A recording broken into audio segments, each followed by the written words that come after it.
ಸ್ನೇಹಿತರೆ ನಮಸ್ಕಾರ. ನಾನು ರವಿ ಎಸ್ ಪೂಜಾರಿ, ಅರ್ಥಶಾಸ್ತ್ರದ ಉಪನ್ಯಾಸಕ. ಸ್ನೇಹಿತರೆ, ಇವತ್ತು A3 ಅಂದರೆ ಎನವಲ್ 3 ಅಂತ. ಜೂನಲ್ಲಿ ತಿಂಗಳ ಇವತ್ತು ಏನಂದರೆ 28 ಅಲ್ವಾ. ಇವತ್ತಿನ ಡೇಟ್ನಲ್ಲಿ ನಡೆದಿರುವಂಥ ಅರ್ಥಶಾಸ್ತ್ರದ ದ್ವಿತೀಯ PUC ದ್ವಿತೀಯ ಮೂರನೇ ಒಂದು ವಾರ್ಷಿಕ ಪರೀಕ್ಷೆಯ ಒಂದು ಆನ್ಸರ್ಗಳನ್ನು ನಾವು ಇವತ್ತು ಡಿಸ್ಕಷನ್ ಮಾಡೋಣ. ಓಕೆ. ಇದರೊಳಗೆ ಸಾಕಷ್ಟು ಏನಂತಂತಂದರೆ ಕ್ವಶನ್ಸ್ ಯಾವ ರೀತಿಯಾಗಿ ಕೊಟ್ಟಿದ್ದಾರೆ, ಏನೇನಿದೆ ಅಂತ ನಾವು ಕಂಟೆಂಟನ್ನು ನೋಡ್ತಾ ಬರೋಣ. ಇವತ್ತಿನ ಈ ಒಂದು ಕ್ವಶನಲ್ಲಿ ನಾವು ತೆಗೆದುಕೊಂಡಾಗ ನೋಡ್ತಾ ಇದ್ದಾಗ ತುಂಬ ಖುಷಿಯಾಗಿರುವಂಥದ್ದು ಏನು ವಿಷಯ ಅಂತಂದರೆ, ಎಲ್ಲ ಒಂದು ಬೀಟ್ಗಳಲ್ಲಿ ಎಲ್ಲನೂ ಕರೆಕ್ಟಾಗಿ ಏನು ಮಾಡಿದ್ದಾರೆ ಅಂತಂದರೆ ಒಂದು ಬ್ಲೂ ಪ್ರಿಂಟನ್ನು ಫಾಲೋ ಮಾಡಿದ್ದಾರೆ. ಆಲ್ರೆಡಿ ನಿಮಗೆ ಗೊತ್ತಿದೆ, ಎಕ್ಸಾಮ್ 2ನಲ್ಲಿ ಭಾಳಷ್ಟು ಬದಲಾವಣೆಗಳನ್ನು ಮಾಡಿದ್ದು, ಹೌದಾ. ಅದರಿಂದ ತುಂಬ ನಾವು ವಿಷಯಗಳನ್ನು ಮಾಡಿದ್ದೀವಿ, ಕಲ್ತಿದ್ವಿ, ಹೌದಾ. ಆದರೆ ಈ ಒಂದು ಎಕ್ಸಾಮ್ 3 ಏನಿದೆ, ಎನ್ವಲ್ ಎಕ್ಸಾಮ್ 3 ತುಂಬ ಒಂದು ಈಸಿಯಾಗಿರುವಂಥ ಒಂದು ಕ್ವಶನ್ ಪೇಪರ್ ಅಂತಲೇ ನಾನು ಹೇಳ್ಬೋದು. ಯಾಕಂತಂದರೆ ನಾನು ನೋಡ್ತಾ ಇದ್ದೆ ಇಲ್ಲಿ ಸುಮಾರು ಏನು ಬದಲಾವಣೆಗಳಾಗತ್ತೆ ಅಂತ ಒಂದು ನಿರೀಕ್ಷೆ ಇತ್ತು, ಬಟ್ ಯಾವುದೇ ರೀತಿಯಂಥ ಬದಲಾವಣೆಗಳು ಮಾಡಿಲ್ಲ. ಅದರ ಬದಲಿಯಾಗಿ ಸುಮಾರು ಕಡೆ ಏನು ಮ್ಯಾಚ್ ದಿ ಫಾಲೋವಿಂಗಲ್ಲಿ 2 ಆನ್ಸರ್ಗಳನ್ನು ಮಾಡಿದ್ದಾನೆ. ಕ್ವಶನ್ ವಿತ್ ಆನ್ಸರ್ ಅವನೇ ಕೊಟ್ಟಿದ್ದಾನೆ, ಹೌದಾ. ಈ ಥರ ಎಲ್ಲನೂ ಆಗಿದೆ. ಸ್ವಲ್ಪ ನೀವು ವಿದ್ಯಾರ್ಥಿಗಳೇ ಗಮನಿಸಬೇಕಾಗಿರುವಂಥ ಏನಂತಂದರೆ, ಯಾರೆಲ್ಲ ಈ ಸಲ ಎಕ್ಸಾಮ್ ಬರೆದಿದ್ರಿ, ತುಂಬ ಈಸಿ ಇತ್ತು ನೋಡಿ ಈ ಪೇಪರ್ಸ್, ಹೌದಾ. ಅದಕ್ಕೋಸ್ಕರ ನೋಡೋಣ ಏನೇನು ಪ್ರಶ್ನೆಗಳು ಬಂದಿದೆ ಅಂತ. ಅದಕ್ಕೆ ಯಾವೆಲ್ಲ ಒಂದು ಆನ್ಸರ್ಸ್ಗಳು ಆಗುತ್ತೆ ಅಂತನೋ ಅಂಥದ್ದು ನಿರೀಕ್ಷೆ ಇರುತ್ತೆ ನಿಮಗೆ. ಅದಕ್ಕೆ ನಾನು ಮೊದಲ ಬಾರಿಗೆ ವಿಡಿಯೋನ ಮಾಡಿ ನಿಮಗೆ ಅಪ್ಲೋಡ್ ಮಾಡ್ತಾ ಇದ್ದೀನಿ. ಬಟ್ ಎಲ್ಲ ಕಂಟೆಂಟನ್ನು ಒಂದರಲ್ಲಿ ಕೊಡೋಕ್ಕಾಗಲ್ಲ ವಿದ್ಯಾರ್ಥಿಗಳೇ. ಮೊದಲಿಗೆ ಏನು ಮಾಡೋಣ ಅಂತಂದರೆ, ಈ ಒಂದು ವಿಡಿಯೋದಲ್ಲಿ 1 ಅಂಕ ಪೂರ್ತಿಯಾಗಿ ಪ್ರಶ್ನೆಗಳನ್ನು ನಾನು ಚರ್ಚೆ ಮಾಡ್ತೀನಿ. ಆನಂತರ ಭಾಗ B ಆಗಿರ್ಬೋದು, ಭಾಗ C ಆಗಿರ್ಬೋದು, ಮತ್ತು DE ಬೇಕಾದರೆ ನಿಮಗೆ ನಿಮ್ಮ ಒಂದು ಅಭಿಪ್ರಾಯದ ಮೇರೆಗೆ ನಾನು ಅವುಗಳನ್ನು ಅಪ್ಲೋಡ್ ಮಾಡ್ಬೋದು ವಿದ್ಯಾರ್ಥಿಗಳೇ. ಆಲ್ರೆಡಿ ಇದ್ರ ಮೇಲೆ ಸಾಕಷ್ಟು ವಿಡಿಯೋಸ್ಗಳೆಲ್ಲ ಇದೆ, ಹೌದಾ. ಎಲ್ಲ ಪಾರ್ಟ್ಗಳ ಮೇಲೆ ಪಾರ್ಟ್ E-ನಲ್ಲಿದೆ, ಪಾರ್ಟ್ D ಮೇಲಿದೆ, ಆಮೇಲೆ ಪಾರ್ಟ್ C-ನಲ್ಲಿ ಒಂದಿಷ್ಟು ಕ್ವಶನ್ಸ್ಗಳನ್ನೆಲ್ಲ ನಾನು ಕವರ್ ಮಾಡಿದ್ದೀನಿ. ಬಟ್ ಪೂರ್ತಿಯಾಗಿಲ್ಲ. ಒಂದು 70 to 80% ಕವರ್ ಆಗಿದೆ ಸ್ನೇಹಿತರೆ, ಹೌದಾ. ನಾನು ಕಂಟೆಂಟಿಗೆ ಬರ್ತಾ ಇದ್ದೀನಿ. ಎಕನಾಮಿಕ್ಸ್ ರವಿ ಅನ್ನುವಂಥದ್ದು 1776 ನನ್ನ ಯೂಟ್ಯೂಬ್ ಚಾನಲ್ಸು ನಿಮ್ಗೆ ಗೊತ್ತಿದೆ. ಆಲ್ರೆಡಿ ನೀವು ಸಬ್ಸ್ಕ್ರೈಬರ್ ಕೂಡ 500 ಜನಕ್ಕಿಂತಲೂ ಮೇಲ್ಗಡೆ ಆಗಿದ್ದೀರಿ, ಹೌದಾ. ವಾಚಿಂಗ್ ಅವರ್ಸ್ನು ಕೂಡ 1200ಕ್ಕಿಂತಲೂ ವಾಚಿಂಗ್ ಅವರ್ಸ್ ಕಂಪ್ಲೀಟ್ ಆಗಿದೆ. ಇದೆಲ್ಲನೂ ಕೂಡ ನಿಮಗೆ ತುಂಬ ಹೆಲ್ಪ್ ಆಗ್ತಾ ಇದೆ ಅನ್ನೋವಂಥದ್ದು ನನ್ನ ಒಂದು ನಂಬಿಕೆ ಸ್ನೇಹಿತರೆ. ಇವಾಗ ನಾವು ಕಂಟೆಂಟಿಗೆ ಬರೋಣ. ಇಲ್ಲಿ ಕಂಟೆಂಟ್ ನೋಡಿ, ಫಸ್ಟು ಇದು ಒಂದು ಪ್ರಶ್ನೆ ಪತ್ರಿಕೆ ಇದೆ, ಹೌದಾ. ಇವತ್ತಿನ ಒಂದು ಪ್ರಶ್ನೆ ಪತ್ರಿಕೆ ನೋಂದಣಿ ಸಂಖ್ಯೆ ಅಂತ A3 ಅನ್ನುವಂಥದ್ದು 2024, ಹೌದಾ. ವಿಷಯ ಸಂಖ್ಯೆ ನಿಮ್ಗೆ ಗೊತ್ತಿದೆ, ಕೋಡು ಸಬ್ಜೆಕ್ಟ್ ಕೋಡು ಏನಿದೆ ಅಂತಂದರೆ 22 ಅಂತಿದೆ. ಅರ್ಥಶಾಸ್ತ್ರ ಎಕನಾಮಿಕ್ಸ್ ಅನ್ನುವಂಥದ್ದು. ಗರಿಷ್ಠ ಅಂಕಗಳು 80, ಹೌದಾ. ಇಲ್ಲಿ ಅವರ್ಸ್ ಏನು ಕೊಟ್ಟಿದ್ದಾನೆ ಅಂತಂದರೆ 3 ಗಂಟೆ ಮತ್ತು 15 ನಿಮಿಷ ಅಂತ. 15 ನಿಮಿಷ ಅಂತೂ ಬರೀ ನಿಮ್ಗೆ ರೀಡಿಂಗ್ ಅವರ್ಸ್ ಇರುತ್ತೆ ನೋಡಿ ಸ್ನೇಹಿತರೆ. ಇಲ್ಲಿ ಇನ್ಸ್ಟ್ರಕ್ಷನ್ಸ್ ಏನಿದೆ ತುಂಬ ಇಂಪಾರ್ಟೆಂಟ್ ಇದೆ ವಿದ್ಯಾರ್ಥಿಗಳೇ, ಭಾಳಷ್ಟು. ನೀವು ಅವುಗಳನ್ನು ಫಾಲೋ ಮಾಡೋದಿಲ್ಲ, ಹೌದಾ. ಈ ಫಾಲೋ ಮಾಡಲೇಬೇಕಾಗತ್ತೆ ವಿದ್ಯಾರ್ಥಿಗಳೇ. ಏನಿದೆ ನೋಡಿ ಸೂಚನೆಗಳು. ಮೊದಲೇದು, ಪ್ರಶ್ನೆಗಳ ಸಂಖ್ಯೆಗಳನ್ನು ಮಾರ್ಜಿನ್ನಲ್ಲಿ ಸ್ಪಷ್ಟವಾಗಿ ಬರಬೇಕು. ಅಂದರೆ ನಿಮ್ಮ ಉತ್ತರ ಪತ್ರಿಕೆಯಲ್ಲಿ 1 ಲೈನ್ ಇರುತ್ತೆ ಅಲ್ಲ, ಅಲ್ಲಿ ಕಂಪಲ್ಸರಿಯಾಗಿ ನೀವು ಮಾರ್ಜಿನ್ಗಳನ್ನು ಸ್ಪಷ್ಟವಾಗಿ ಬರೀಬೇಕು. ನೆನಪಿಟ್ಕೊಳ್ಳಿ. ಯಾಕಂದರೆ ಮೊನ್ನೆ ನಾನು ಎನ್ಯುವಲ್ ಎಕ್ಸಾಮ್ 1ರಲ್ಲಿ ನಾವು ವ್ಯಾಲ್ಯೂಯೇಷನ್ ಮಾಡಬೇಕಾಗಿದ್ದಾಗ ಇವೆಲ್ಲ ನಾವು ನೋಡಿದ್ದೀವಿ, ಹೌದಾ. ಅದಕ್ಕೋಸ್ಕರ ಹೇಳ್ತಾ ಇರೋದು. ನೆಕ್ಸ್ಟ್, ಪ್ರತಿ ಪ್ರಶ್ನೆಗೆ ಉತ್ತರವು ನಿರಂತರವಾಗಿರಬೇಕು ಅಂತ ನೋಡಿ ವಿದ್ಯಾರ್ಥಿಗಳೇ. ಇಲ್ಲಿ ನಿರಂತರವಾಗಿರಬೇಕು. ಆಪ್ಷನನ್ನು ನೀವು ತೊಗೊಂಡಿರಿ, ಪಾರ್ಟ್ ಅಂತ ಭಾಗ ಅಂತ ತೊಗೊಂಡಾಗ ಅಲ್ಲಿ 20 ಕ್ವಶನ್ಸ್ಗಳನ್ನು ಕೇಳಲಾಗಿರುತ್ತೆ. ಆ 20 ಕ್ವಶನ್ಸ್ ಏನು ಇರಬೇಕು ಅಂದರೆ ಸೀರಿಯಲ್ ಆಗೇ ಇರಬೇಕು. ಯಾವುದೇ ರೀತಿಯಾದಂಥ ಬದಲಾವಣೆ ಆಗಬಾರ್ದು ವಿದ್ಯಾರ್ಥಿಗಳೇ, ನೆನಪಿರಲಿ ನಿಮಗೆ, ಹೌದಾ. ಅದಕ್ಕೋಸ್ಕರ ಭಾಗದಲ್ಲಿ ತೊಗೊಂಡಾಗ ಅದನ್ನು ಕಂಟಿನ್ಯೂ ಆಗಿ ಇರಬೇಕು, ನೆನಪಿರಲಿ. ನೆಕ್ಸ್ಟ್, 3ನೇ ಒಂದು ಸೂಚನೆ ಕೊಟ್ಟಿದ್ದಾರೆ. ಭಾಗ ನಲ್ಲಿ ಅಥವಾ ಎನಲ್ಲಿ ಪ್ರಶ್ನೆಗಳಿಗೆ ಪ್ರಥಮವಾಗಿ ಬರೆದ ಉತ್ತರಗಳನ್ನು ಮಾತ್ರ ಮೌಲ್ಯಮಾಪನದಲ್ಲಿ ಪರಿಗಣಿಸಲಾಗುವುದು ನೋಡಿ ವಿದ್ಯಾರ್ಥಿಗಳೇ. ನೀವು ಮೊದಲನೇದಾಗಿ ಯಾವುದು ಕರೆಕ್ಟಾಗಿರುತ್ತೆ ಅಲ್ಲ, ಅದನ್ನೇ ಬರೀರಿ. ದಯವಿಟ್ಟು ತಪ್ಪನ್ನು ಮಾಡಬೇಡ್ರಿ ಅಂತ ಹೇಳುವಂಥದ್ದು, ಹೌದಾ. ಆಲ್ರೆಡಿ ನಿಮ್ಮ ಲೆಕ್ಚರ್ಸು, ನಿಮ್ಮ ಟೀಚರ್ಸ್ ಎಲ್ಲ ನಿಮಗೆ ಗೈಡ್ ಮಾಡಿರ್ತಾರೆ, ಹೌದಾ. ಆ ಗೈಡ್ ಪ್ರಕಾರ ನೀವು ಅದನ್ನು ಮಾಡಿದರೆ ಡೆಫಿನೆಟಾಗಿ ನಿಮ್ಗೆ ಏನಾಗಿರುತ್ತೆ ಅಂತಂದರೆ ಖಂಡಿತವಾಗ್ಲೂ ನಿಮ್ಗೆ ಆನ್ಸರ್ಗೆ ಮಾರ್ಕ್ಸ್ ಸಿಗುತ್ತೆ ಖಂಡಿತವಾಗ್ಲೂ, ಹೌದಾ. ಎಸ್. ನೋಡಿ ವಿದ್ಯಾರ್ಥಿಗಳೇ, ಆನಂತರ ಏನಾಗಿದೆ ನೋಡಿ, ರೇಖಾಚಿತ್ರ ಗ್ರಾಫ್, ಹೌದಾ. ಗ್ರಾಫ್ ಆಗಿದೆ, ಅದು ಗ್ರಾಫ್ ಅಂತ ಮಾಡ್ಕೊಳ್ಳಿ. ಮತ್ತು ಭೂಪಟಗಳನ್ನು ಒಳಗೊಂಡ ಪ್ರಶ್ನೆಗಳಿಗೆ ಪರ್ಯಾಯವಾಗಿ ಪ್ರಶ್ನೆ ಪತ್ರಿಕೆ ಕೊನೆಯಲ್ಲಿ ಪ್ರತ್ಯೇಕ ವಿಭಾಗದಲ್ಲಿ ಅಥವಾ ಸೊ ದೃಷ್ಟಿ ವಿಕಲಚೇತನ ವಿದ್ಯಾರ್ಥಿಗಳಿಗೆ ವಿವರಣಾತ್ಮಕ ಪ್ರಶ್ನೆಗಳನ್ನು ನೀಡಲಾಗಿದೆ. ಹೌದಾ, ಸೊ ಇದೆಲ್ಲನೂ ಕೂಡ ನಮಗೆ ಸಂಬಂಧ ಇಲ್ಲ, ನಾರ್ಮಲ್ ವಿದ್ಯಾರ್ಥಿಗಳಿಗೆ. ಸೊ ಯಾರೆಲ್ಲ ದೃಷ್ಟಿಹೀನರು ಇರ್ತಾರೆ ಅವರಿಗೆಲ್ಲ ಇದೆ. ಸೊ ಅದನ್ನು ಅಲ್ಲಿ ಅವರು ನೋಡ್ಕೊಂಡಿರ್ತಾರೆ, ಅವ್ರಿಗೆ ಗೊತ್ತಿರುತ್ತೆ, ಯಾರು ಗೈಡ್ ಮಾಡಿರ್ತಾರೆ, ಅದರ ಪ್ರಕಾರ ಅವ್ರು ಮಾಡ್ತಾರೆ ಸ್ನೇಹಿತರೆ. ಅದು ಇರಲಿ. ಇವಾಗ ನಾವು ಏನು ಮಾಡೋಣ, ಡೈರೆಕ್ಟಾಗಿ ನಾವು ಏನು ಮಾಡೋಣ, ಕಂಟೆಂಟಿಗೆ ಬರೋಣ ಸ್ನೇಹಿತರೆ. ಎಸ್, ಹೌದಾ. ಸೊ ಒಂದೊಂದಾಗಿ ಪ್ರಶ್ನೆಯನ್ನು ನೋಡ್ತಾ ಬರೋಣ ವಿದ್ಯಾರ್ಥಿಗಳೇ. ಸೊ ಇಲ್ಲಿ ನೋಡಿ, ಮೊದಲನೇ ಪ್ರಶ್ನೆ ಏನಿದೆ ಅಂತ ಭಾಳ ಈಸಿಯಾಗಿದೆ. ಈ ಪ್ರಶ್ನೆ ಸ್ವಲ್ಪ ದೊಡ್ಡದಾಗಿ ಮಾಡ್ತೀನಿ, ಸ್ಕ್ರೀನ್ ನಿಮಗೆ ಚೆನ್ನಾಗಿ ಕಾಣ್ಬೋದು. ಹೌದಾ, ಇಲ್ಲಿ ನೋಡಿ, ಕಾಣಿಸ್ತೇನೋ? ಎಸ್. ಸೊ ಇಲ್ಲಿ 2 ಪ್ರಶ್ನೆಗಳಿದೆ ಸ್ನೇಹಿತರೆ. ಇದರಲ್ಲಿ ಯಾವುದು ಪ್ರಶ್ನೆ ಯಾವುದಾಗುತ್ತೆ ಅಂತ ಅನ್ನೋಂಥದ್ದು ನೀವೇ ಹೇಳಬೇಕು ಇವಾಗ. ಹೌದಾ. ಸೊ ಆ ನಂತರ ನೀವು ಗೆಸ್ ಮಾಡಿ. ಹೌದಾ, ಭಾಳಷ್ಟು ಜನ ವಿದ್ಯಾರ್ಥಿಗಳು, ನೀವು ಹಳೆ ವಿದ್ಯಾರ್ಥಿಗಳಾಗಿರ್ಬೋದು, ಅವಾಗ ಈಗ ತಾನೇ ನೀವು ಓದ್ತಾ ಇರುವಂಥ ವಿದ್ಯಾರ್ಥಿಗಳಿಗೆ ಇದೆಲ್ಲನೂ ಕೂಡ ನಿಮ್ಮ ಲೆಕ್ಚರ್ಸು ಪಾಠ ಮಾಡಿರುವಂಥದ್ದು. ಹೌದಾ, ನೋಡಿ ಇಲ್ಲಿ ಮೊದಲೇ ಪ್ರಶ್ನೆ ಏನಿದೆ ಅಂತಂದರೆ, ಇದನ್ನು ಮಾರ್ಕ್ ಮಾಡ್ಕೊಳ್ಳೋಣ ಇಲ್ಲಿಂದ ಇಲ್ಲಿವರೆಗೆ. ಎಸ್. ಸ್ನೇಹಿತರೆ ನೋಡಿ, ಇಲ್ಲೇನಿದೆ, ಸರಿಯಾದ ಉತ್ತರಗಳನ್ನು ಆರಿಸಿ ಬರೀರಿ ಅಂತೇಳಿ ಇದೆ. ಸೊ ಪ್ರತಿಯೊಂದಕ್ಕೂ 1 ಅಂಕ ಅಂತ ಇರುವಂಥದ್ದು. ಈಗ ಇದ್ರೊಳಗೆ ನಾವು ಏನು ಮಾಡೋಣ ಅಂದರೆ, ಸ್ವಲ್ಪ ಕಲರನ್ನು ಚೇಂಜ್ ಮಾಡ್ಕೊಳ್ಳೋಣ, ನಿಮ್ಮ ಆನ್ಸರನ್ನು ಮಾಡಬೇಕಲ್ಲ, ಅದಕ್ಕೋಸ್ಕರ. ಕೆಳಗಿನ ಪ್ರಶ್ನೆ ನೋಡಿ, ಈ ಕೆಳಗಿನ ಯಾವುದು ಸೂಕ್ಷ್ಮ ಅರ್ಥಶಾಸ್ತ್ರಕ್ಕೆ ಉದಾಹರಣೆಯಾಗಿದೆ? ಭಾಳ ಸಲ ಕೇಳಿರುವಂಥದ್ದು. ರಾಷ್ಟ್ರೀಯ ವರಮಾನ, ಎರಡನೇದು ಬಿ ಆಪ್ಷನ್ಸು ಅನುಭೋಗ್ಯ ವರ್ತನೆ, ಸೊ ನಿರುದ್ಯೋಗ, ವಿದೇಶಿ ವ್ಯಾಪಾರ. ನೋಡಿ ವಿದ್ಯಾರ್ಥಿಗಳೇ, ಇಲ್ಲಿ ಸೊ ಇದು ಏನಿದೆ ರಾಷ್ಟ್ರೀಯ ಆದಾಯ ಮತ್ತು ನಿರುದ್ಯೋಗ, ಆನಂತರ ವಿದೇಶಿ ವ್ಯಾಪಾರ, ಈ ಎಲ್ಲನೂ ಕೂಡ 3 ಏನಾಗುತ್ತೆ ಅಂದರೆ ಸಮಗ್ರ ಅರ್ಥಶಾಸ್ತ್ರಕ್ಕೆ ಸಂಬಂಧಪಟ್ಟಂಥ ವಿಷಯ ಇದೆ. ಯಾಕಂದರೆ ಇವೆಲ್ಲನೂ ಕೂಡ ಜನರಲೈಸ್ಡ್ ಆಗಿ ಹೇಳುವಂಥದ್ದು. ಹಾಗಾದರೆ ಉಳಿದಿರುವಂಥದ್ದು ಒಂದೇ ಒಂದು ಆಪ್ಷನ್ ಸ್ನೇಹಿತರೆ, ಅದು ಬಿ ಅನ್ನುವಂಥದ್ದು. ಆಪ್ಷನ್ಸ್ ಬಿ ಏನಿದೆ, ಸೊ ಅನುಭೋಗಿ ವರ್ತನೆ ಅನ್ನುವಂಥದ್ದು, ಸರಿನಾ? ಅದನ್ನೇ ಇದಕ್ಕೆ ಸರಿಯಾದಂಥ ಉತ್ತರ. ಯಾಕಂದರೆ ಇಲ್ಲಿ ಸೂಕ್ಷ್ಮ ಅರ್ಥಶಾಸ್ತ್ರ ಕೇಳಿದ್ದಾನೆ, ಹಾಗಾಗಿ ಅದಕ್ಕೆ ಅದೇ ಆನ್ಸರ್ ಆಗಿರುತ್ತೆ ವಿದ್ಯಾರ್ಥಿಗಳೇ, ಅದು ನಿಮ್ಗೆ ಗೊತ್ತಿರಲಿ. ಸೊ ಆನಂತರ ನೆಕ್ಸ್ಟ್ 2ನೇ ಪ್ರಶ್ನೆ ಬರೋಣ ಸ್ನೇಹಿತರೆ. ಸೊ ಪ್ರಶ್ನೆ ಸಂಖ್ಯೆ 2 ನೋಡಿ, ತುಂಬ ಚೆನ್ನಾಗಿರುವಂಥ ಪ್ರಶ್ನೆಗಳನ್ನೇ ಕೇಳಿದ್ದಾನೆ. ಸೊ ಸ್ಥಾನದರ್ಶಕ ಅಂತಿದೆ. ಓಕೆ, ಸ್ಥಾನ ಮೀನ್ಸ್ ಏನಾಗಿರುತ್ತೆ, ಪ್ಲೇಸ್ಮೆಂಟ್ ಅಂತ. ಹೌದಾ. ಸೊ ಇಲ್ಲಿ ಕಾರ್ಡಿನಲ್ ಆರ್ ಆರ್ಡಿನಲ್ ಅಂತ ಕೇಳ್ತಾನೆ. ಸೊ ಆರ್ಡಿನಲ್ ಕೇಳಿರುವಂಥದ್ದು ಪ್ರಶ್ನೆ ಇದು. ಹೌದಾ, ಆರ್ಡಿನಲ್ ಅಪ್ರೋಚ್ ಯಾವುದಿದೆ ಅಂತ ಕೇಳ್ತಾ ಇದ್ದಾನೆ. ಸ್ಥಾನದರ್ಶಕ ತುಷ್ಟಿಗುಣ ವಿಶ್ಲೇಷಣೆಯನ್ನು ವಿವರಿಸಿರಿ ಅಥವಾ ಹೇಳಿರಿ ಅಂತ. ಇಲ್ಲಿ 1ನೇದು ಸಂಖ್ಯೆಗಳಲ್ಲಿ, ಸಂಖ್ಯೆ ಅಂತಂದ್ರೆ ಅದು ಕಾರ್ಡಿನಲ್ ಆಗುತ್ತೆ, ಕಾರ್ಡಿನಲ್ ಅಂತೂ ಅಲ್ಲ, ಹಾಗಾಗಿ ಅದು ಆಪ್ಷನ್ ಆಗೋದಿಲ್ಲ. ಆನಂತರ ಪ್ರತಿಫಲಗಳಲ್ಲಿ, ಹೌದಾ, ಪ್ರತಿಫಲ ಅಂದರೆ ರಿವರ್ಡ್ಸ್, ಹೌದಾ, ರಿಟರ್ನ್ಸ್ ಅಥವಾ ರಿವರ್ಡ್ಸ್ ಅಂತ ಏನು ಕರಿತಾ ಇದ್ದೀವಿ ಅದಕ್ಕೆ, ಸೊ ಅದನ್ನು ಆಗೋದಿಲ್ಲ. ನೆಕ್ಸ್ಟ್ ಸಿ ಆಪ್ಷನ್ಸ್ ಇದೆ.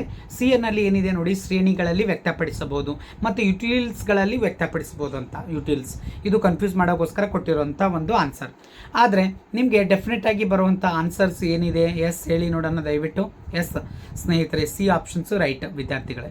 ಸಿ ಆನ್ಸರ್ಸು ಸರಿಯಾಗಿ ಕಾಣಿಸ್ತಾ ಇಲ್ಲಲ್ಲ, ಒಂದೇ ನಿಮಿಷ ಸ್ನೇಹಿತರೆ, ಇಲ್ಲಿಂದ ತಗೊಳ್ತೀನಿ ನೋಡಿ. ಓಕೆ, ಎಸ್, ಸಿ ಆಪ್ಷನ್ ಏನಿದೆ, ಶ್ರೇಣಿಗಳಲ್ಲಿ ವ್ಯಕ್ತಪಡಿಸುತ್ತದೆ. ಶ್ರೇಣಿ ಅಂದರೆ ranks, first rank, second rank, third rank ಅನ್ನುವಂಥದ್ದು. ಹೌದಾ, ಈಗ ಪ್ರಥಮ, ದ್ವಿತೀಯ ಆ್ಯಂಡ್ ತೃತೀಯ ಅಂತ, ಆ ಥರ ಸರಿಯಾಗಿದೆ ವಿದ್ಯಾರ್ಥಿಗಳೇ. ನೋಡಿ ಪ್ರಶ್ನೆ ಸಂಖ್ಯೆ. ಸೊ ಆ ನಂತರ ಏನು 3ನೇ ಪ್ರಶ್ನೆ ಇದೆ ಇಲ್ಲಿ. ಈ ಪ್ರಶ್ನೆಗೆ ಆನ್ಸರ್ ಏನಾಗ್ಬೋದು ಅಂತ ಭಾಳ ಜನ ನೀವು ಕನ್ಫ್ಯೂಸ್ ಮಾಡ್ಕೊಂಡಿರ್ತೀರಿ. ಸೊ ನೋಡಿ ಇರಲಿ ಏನಾಗುತ್ತೆ ಅಂತ ನೋಡೋಣ, ಒಂದೊಂದಾಗಿ ನೋಡ್ತಾ ಬರೋಣ ವಿದ್ಯಾರ್ಥಿಗಳೇ. ಹೌದಾ. ಸೊ ಪ್ರಶ್ನೆ ಸಂಖ್ಯೆ 3. ಹೌದಾ, ಈ 3ನೇ ಪ್ರಶ್ನೆಯಲ್ಲಿ ಏನಿದೆ ಅಂತಂತಂದರೆ, ಉದ್ಯಮ ಘಟಕಗಳ ಸಂಖ್ಯೆಯಲ್ಲಿ ಹೆಚ್ಚಳದ ಪರಿಣಾಮವಾಗಿ ಪೂರೈಕೆ ಹೆಚ್ಚಾಗುತ್ತದೆ. ಹೌದಾ. ಸೊ ಹಾಗಾದರೆ ಆಗ ಪೂರೈಕೆ ರೇಖೆಯು ಎಡಕ್ಕೆ ಪಲ್ಲಟಗೊಳ್ಳುತ್ತದೆಯೋ, ಸೊ ಬಲಕ್ಕೆ ಪಲ್ಲಟಗೊಳ್ಳುತ್ತದೆ. ಸೊ ಸಿ ಆಪ್ಷನ್ಸು 2 ಕಡೆ ಪಲ್ಲಟಗೊಳ್ಳುತ್ತದೆ, ಮೇಲಿನೇ ಯಾವುದೂ ಅಲ್ಲ. ಇಲ್ಲಿ ಮೊದಲು ಕನ್ಫ್ಯೂಸ್ ಆಗಿರುವಂಥ ಆನ್ಸರ್ಗಳನ್ನು ನಾನು ಹೇಳಿಬಿಡ್ತೀನಿ ಸ್ನೇಹಿತರೆ. ಸಿನೂ ಅಲ್ಲ ಮತ್ತು ಡಿನೂ ಅಲ್ಲ. ಹೌದಾ, ಇವೆರಡೂ ಡೆಫಿನೆಟ್ ಅಲ್ಲ. ಈಗ ಉಳಿದಿರೋದು 2 ಆಪ್ಷನ್ಸ್, ಒಂದು ಎಡಕ್ಕೆ ಆದರೂ ಪಲ್ಲಟಗೊಳ್ಬೇಕು ಮತ್ತು ಬಲಕ್ಕಾದರೂ ಪಲ್ಲಟಗೊಳ್ಬೇಕು. ಇಲ್ಲಿ ನಿಮ್ಗೆ ಗೊತ್ತಿದೆ, ಸೊ ಯಾವಾಗಲೂ ಕೂಡ ಉದ್ಯಮ ಘಟಕಗಳಲ್ಲಿ ಏನಾದರೂ ಒಂದು ಹೆಚ್ಚಳ ಆಯಿತು ಅಂತಂದರೆ, ಅಂದರೆ ಅವುಗಳ ಸಂಖ್ಯೆ ಹೆಚ್ಚಾದಾಗ ಅದಕ್ಕೆ ಏನಾಗಿರುತ್ತೆ ಅಂದರೆ, ಸೊ ಅದು ಏನಾಗುತ್ತೆ, ಬಲಕ್ಕೆ ಪಲ್ಲಟಗೊಳ್ಳುತ್ತೆ. ಹಾಗಾಗಿ ರೈಟ್ಸ್ ಅಂತನ್ನುವಂಥದ್ದು ಏನಿದೆ, ಅದು ರೈಟ್ಸ್ ಅಂತಂದರೆ ಬಲ ಅಂಥೇಳಿ ಕರಿತೀವಿ ಸ್ನೇಹಿತರೆ. ಹಾಗಾದರೆ ಆಪ್ಷನ್ಸ್ ಯಾವುದು ಹೇಳಿ? ಎಸ್, ಇಲ್ಲಿ ಸೊ ಆಪ್ಷನ್ಸ್ ಯಾವುದು ಅಂದರೆ ಬಿ ಆಪ್ಷನ್ಸ್ ಇದೆ ನೋಡಿ ಸ್ನೇಹಿತರೆ, ಇದು. ಹೌದಾ, ಬಲಕ್ಕೆ ಪಲ್ಲಟಗೊಳ್ಳುತ್ತೆ ಅನ್ನುವಂಥದ್ದು ಆನ್ಸರನ್ನು ನೀವು ಮಾಡಬೇಕಾಗತ್ತೆ, ನೆನಪಿರಲಿ ವಿದ್ಯಾರ್ಥಿಗಳೇ. ಹೌದಾ, ಎಡಕ ಬಲಕ, ಸೊ ಬಲಕ್ಕಿದೆ, ಇದು ಬಿ ಪಾರ್ಟ್, ಬಿನಲ್ಲಿದೆ ಆಪ್ಷನ್ಸು, ಸೊ ಅದನ್ನು ರೈಟ್ ಹಾಕೊಳ್ಳಿ. ಎಸ್. ನೆಕ್ಸ್ಟ್ ಸ್ನೇಹಿತರೆ, ಯಾವುದು ಪ್ರಶ್ನೆ ಇದೆ ನೋಡಿ ಇಲ್ಲಿ, ಪ್ರಶ್ನೆ ಸಂಖ್ಯೆ ಏನಿದೆ ಅಂದರೆ 4. ಸೊ ಈ 4ನೇ ಪ್ರಶ್ನೆ ಭಾಳಷ್ಟು ಜನ ಗೆಸ್ ಮಾಡಿರ್ತೀರಿ. ಎಸ್, ನೋಡೋಣ. ಓಕೆ, 1936ರಲ್ಲಿ ಬ್ರಿಟಿಷ್ ಅರ್ಥಶಾಸ್ತ್ರಜ್ಞ ಜಾನ್ ಮೇರಿ ಕೇನ್ಸ್, JM ಕೇನ್ಸ್ ಅಂತ ಕರಿತಾ ಇದ್ದೀವಿ, ಹೌದಾ, ಅವರು ಪ್ರಕಟಿಸಿರುವಂಥ ಪ್ರಸಿದ್ಧ ಕೃತಿ ಅಂತೇಳಿ ರಾಷ್ಟ್ರಗಳ ಸಂಪತ್ತು ನೋಡಿ. ಸೊ ಉದ್ಯೋಗ, ಬಡ್ಡಿ ಮತ್ತು ಹಣದ ಸಾಮಾನ್ಯ ಸಿದ್ಧಾಂತ, ಹೌದಾ. ಸೊ ನೆಕ್ಸ್ಟ್ ಬಡ್ಡಿ ಸಿದ್ಧಾಂತ ಅಂತಿದೆ, ಹೌದಾ, ಉದ್ಯೋಗ ಸಿದ್ಧಾಂತ. ಇಲ್ಲಿ 2 ತಪ್ಪುಗಳ ಆನ್ಸರನ್ನು ನಿಮಗೆ ಮೊದಲೇ ಕ್ಲಿಯರ್ ಮಾಡಿಬಿಡ್ತೀನಿ. ಇದೂ ಅಲ್ಲ ಮತ್ತು ಇದೂ ಅಲ್ಲ, ಹೌದಾ. ಸೊ ಇವೆರಡೂ ಕೂಡ ಏನಾಗಿಲ್ಲ, ಸರಿಯಾದಂಥ ಆನ್ಸರ್ ಅಲ್ಲ. ಈ ಉಳಿದಿರುವಂಥದ್ದು 2 ಆಪ್ಷನ್ಸ್ ಇದೆ. ಒಂದೇದು ಏನಿದೆ ನೋಡಿ, ರಾಷ್ಟ್ರಗಳ ಸಂಪತ್ತು ಅಂತಿದೆ.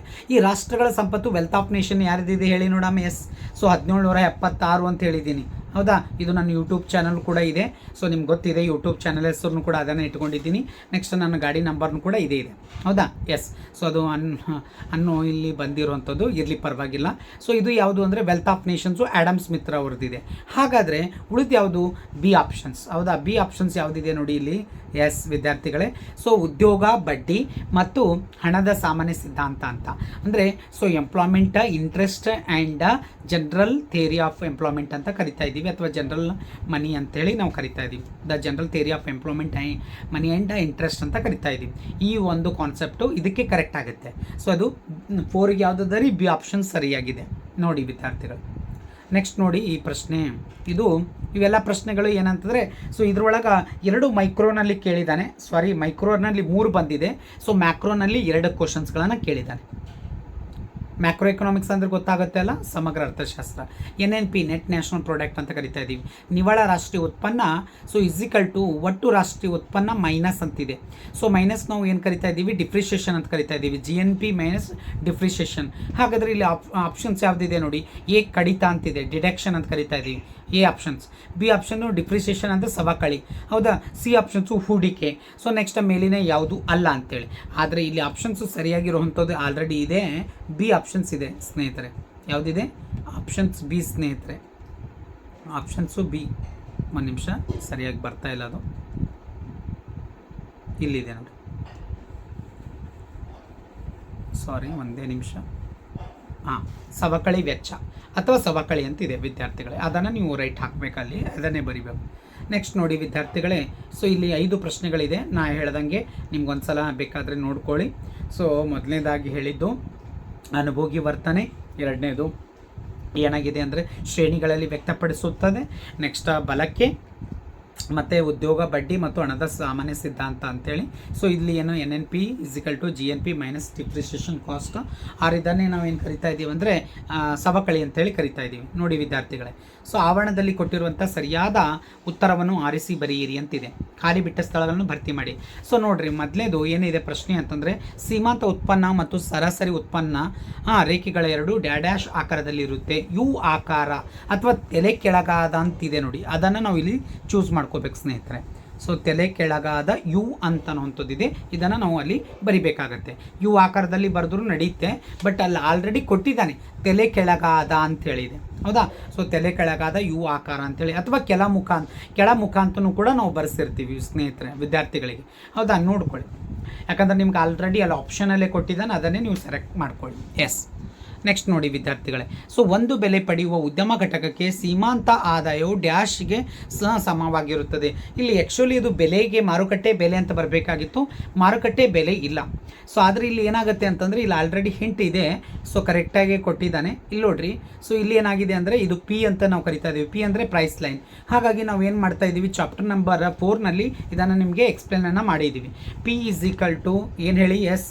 ಸೊ PRMR ಹೇಳಿ, SAR, ಎಸ್ ಕರೆಕ್ಟಾ.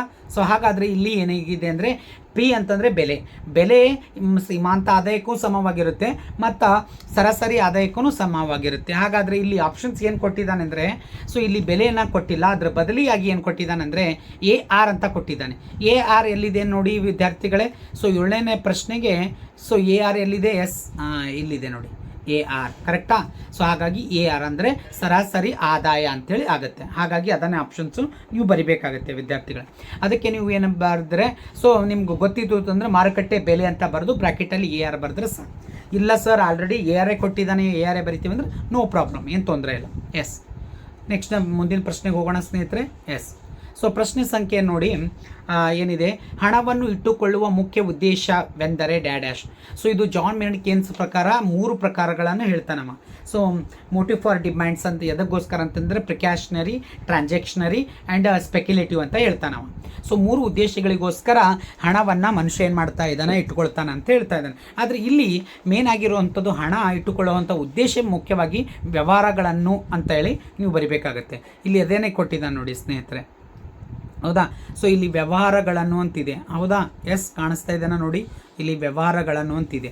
ಸೊ ಇದನ್ನು ನೀವು ಅಲ್ಲಿ ಬರಿಬೇಕಾಗತ್ತೆ ಸ್ನೇಹಿತರೆ. ಎಷ್ಟನೇ ಪ್ರಶ್ನೆಗೆ ರೀ, 8ನೇ ಪ್ರಶ್ನೆಗೆ. ನೆಕ್ಸ್ಟ್ ನೋಡಿ, ಸೊ ಫಾಸ್ಟ್ ಹೋಗ್ತಾ ಇಲ್ಲ, ಸ್ವಲ್ಪ ನಿಮಗೆ ಸ್ಲೋ ಆಗಿ ಹೋಗ್ತಾ ಇದ್ದೀನಿ, ಇರಲಿ ಪರವಾಗಿಲ್ಲ. ಲೆಂದಿ ಅನ್ನಿಸಿದ್ರು ಕೂಡ ದಯವಿಟ್ಟು ಅದನ್ನು ಅರ್ಥ ಮಾಡ್ಕೊಳ್ಳಿ.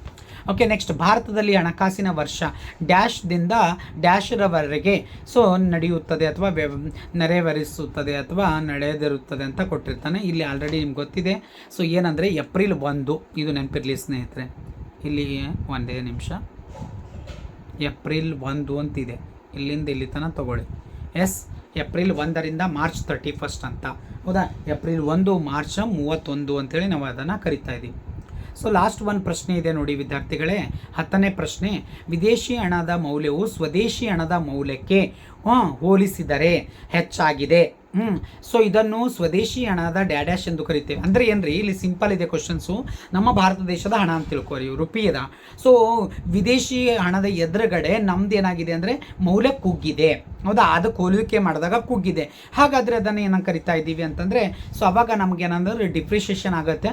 ಅದನ್ನು ನಾವು ಇಲ್ಲಿ ಕುಗ್ಗುವಿಕೆ ಅಂತ ಇದೆ. ಸೊ ಇಲ್ಲಿ ಆಪ್ಷನ್ ಒಳಗೆ ಕುಗ್ಗುವಿಕೆ ಕೊಟ್ಟಿದ್ದಾನಿಲ್ಲ ನೋಡಿ ವಿದ್ಯಾರ್ಥಿಗಳೇ. ಎಸ್, ಹಿಗ್ಗುವಿಕೆ ಅಂತನೂ ಕೂಡ ಕೊಟ್ಟಿದ್ದಾನೆ, ಕುಗ್ಗುವಿಕೆ ಅಂತಲೂ ಕೂಡ ಕೊಟ್ಟಿದ್ದಾನೆ ನೋಡಿ ಸ್ನೇಹಿತರೆ. ನಿಮ್ಗೆ ಕನ್ಫ್ಯೂಸ್ ಮಾಡೋಕ್ಕೋಸ್ಕರ ಇಲ್ಲೊಂದು ಆಪ್ಷನ್ಸ್ ಇದೆ, ಇಲ್ಲೊಂದಿದೆ, ಹೌದಾ. ಭಾಳ ಜನ ಏನು ಮಾಡ್ಬೋದು, ಹಿಗ್ಗುವಿಕೆ ಅಂತ ಹಾಕಿದರೆ ಮಾರ್ಕ್ಸ್ ಹೋಯ್ತು, ಹೌದಾ. ಸೊ ದಯವಿಟ್ಟು ನೋಡಿ, ಅಲ್ಲೇ ಅದಕ್ಕೆ ಕಾನ್ಸೆಪ್ಟ್ ಚೆನ್ನಾಗಿ ಅರ್ಥ ಮಾಡಿಕೊಂಡು ಅದನ್ನು ನೀವು ಬರೀರಿ, ಹೌದಾ.